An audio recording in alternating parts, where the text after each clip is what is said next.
I am Angela Hennessy. I am an artist based in West Oakland. The Dead are my primary audience. That's who I'm talking to with the work.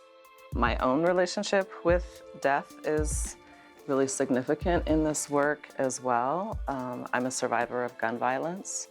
So I think it's just made me more present to the violent death. I think that needs to be a part of the conversation as well.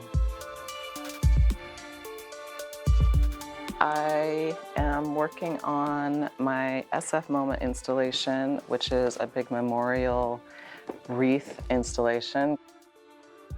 It'll look like a big funeral display. I've been looking a lot at the James Van Der Zee photographs from the Harlem Book of the Dead, and there's a particular kind of aesthetic around memorial wreaths that I am drawing upon.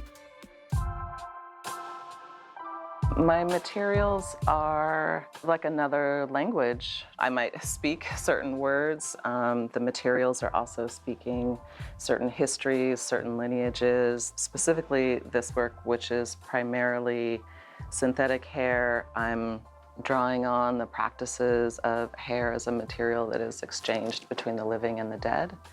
Hair is one of these materials that, makes the absent body present. This particular kind of hair comes from a West Oakland beauty supply place that is primarily for an African-American audience. So even though this is white hair, it's actually black hair.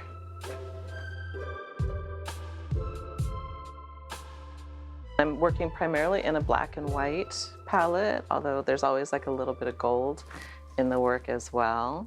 In my color palette, I'm really thinking about color in relationship to minerals, bodies, extractions from Africa during the height of colonial empires.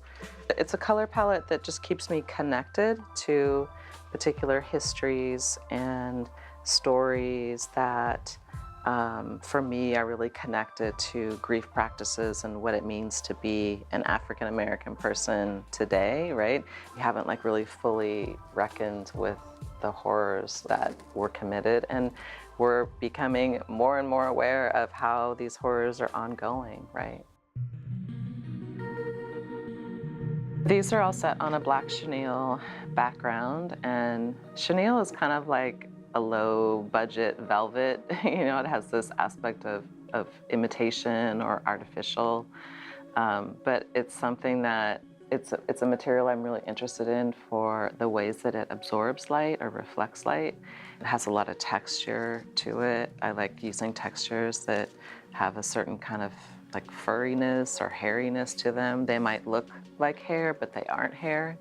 And then I'm pairing those with things that are actually hair.